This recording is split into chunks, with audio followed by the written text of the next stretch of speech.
मित्रों, कुछ दिन पहले, 3-4 दिन पहले, इस पिछले संडे में मेरे को भारत के एक टायर 3 की ग्वालियर से 3-4 बच्चे मेरे को मिलने आए। मेरे लड़का ने कहा कि कुछ बच्चे आए हैं ग्वालियर से, आपको मिलना चाहते हैं। बोला बुला लो, क्या है, समझते थोड़ा उनसे। पहले आया कि हम थोड़ा एक प्रेजेंटेशन देना चाहते हैं।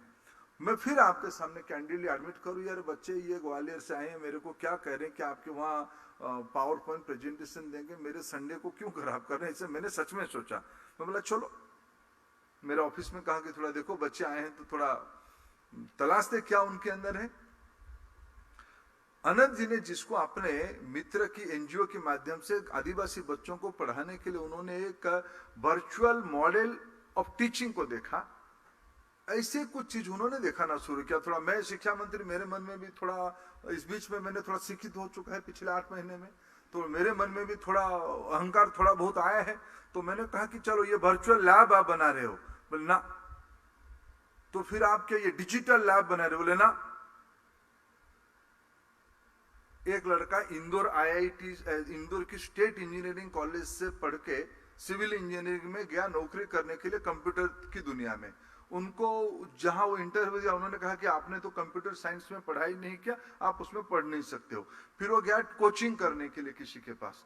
कोचिंग में कोचिंग इंस्टीट्यूट वाले कहा कि आप ये छोड़ो, आप खुद कोचिंग दे सकते हो, आपकी कम्युनिकेशन स्किल्स इतनी बढ़िया है, इतनी एप्ट है, आप बाकी छोड़ो, इसी काम पे लग जाओ। उसे करते करते आजकल छोटा एक कोचिंग इंस्टीट्यूट उन्होंने बनाई है, कोटा टाइप का कुछ इंस्टीट्यूट बना है ग्वालियर में।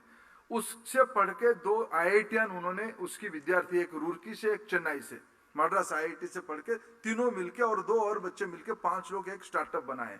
वो क्या बनाए हैं? मैं गूगल और इंटेल दोनों को और ये हमारे सेल्स फोर्स को निवेदन करूंगा, भारत में ऐसे लाखों टैलेंट पड़े हैं, वो क्या बनाए हैं उन्होंने। अभी समग्र शिक्षा अभियान में हमने क्लासरूम्स की ब्लैक बोर्ड को डिजिटल बोर्ड में परिवर्तित कर रहे हैं। राज्य सरकार भी आगे आ रहे हैं, भारत सरकार हाईएस्ट एवर बजटरी एलोकेशन उसके लिए दे रहा है। कभी कभी मैंने कुछ मित्रों को पूछा, डिजिटल बोर्ड तो लग गया, लेकिन उसमें पढ़ाएंगे क्या? फिर मेरे को ये वर्चुअल चीज हमको दिखाया गया। ये जो ग्वालियर की टायर 3 की शहर की बच्चे, पिताजी किसान, पिताजी प्राइवेट सेक्टर में काम करने वाला छोटा सा मुलाजिम, पिताजी पुलिस सर्विस में कांस्टेबल की स्तर पे काम करने वाला व्यक्ति, उन घरों के बच्चे नौकरी के पीछे ना जाते हुए, जॉब के पीछे ना जाते, उन्होंने क्या किया? उन्होंने एक सॉफ्टवेयर बनाया।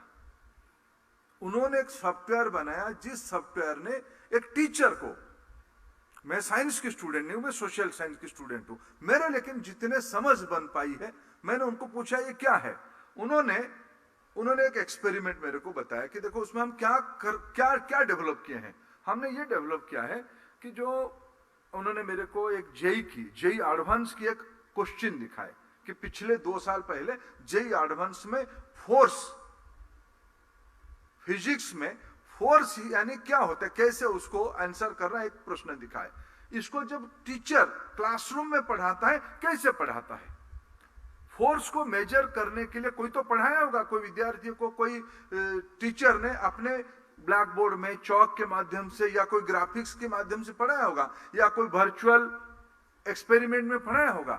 उन्होंने कहा हमने उसी की खोज में एक सॉफ्टवेयर बनाया कि टीचर फोर्स को समझाने के लिए उस सॉफ्टवेयर के माध्यम से टीचर की जो समझ है फोर्स की, फोर्स या ग्रेविटी के अनेक उदाहरण हो सकता है समझाने के लिए। कोई कहेगा कि भाई पेड़ से आम गिर गया, कोई कहेगा कि आपने फुटबॉल को जो किक मारा वो भी फोर्स है, कोई कहेगा कि जो रस्सी में आप खींच रहे हो वो भी फोर्स है, कोई कहेगा कि नौका में आप जब नाविक सेलिंग करते हैं वो भी फोर्स है। ये सारे फोर्स है।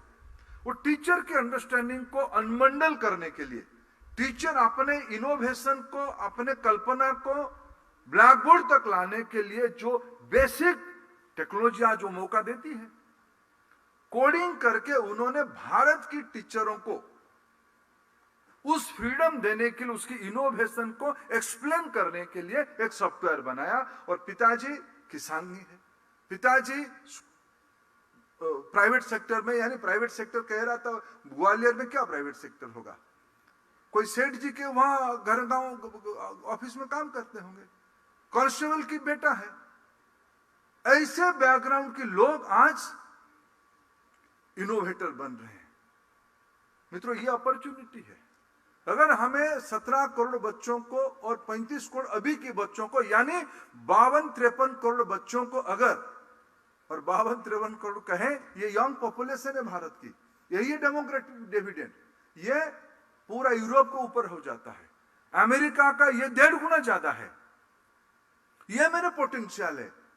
अगर इनकी सबकी इकोनॉमिक प्रोडक्टिविटी बढ़ेगी, कब बढ़ेगी? अगर ये नॉलेजेबल होंगे, ये एजुकेटेड होंगे। ये सिर्फ अगर एम्प्लॉय होने की तलाश में पढ़ाई करेंगे तो ये देश कुछ नहीं हो पाएगा, कंज्यूमिंग इकोनॉमी हो जाएगा।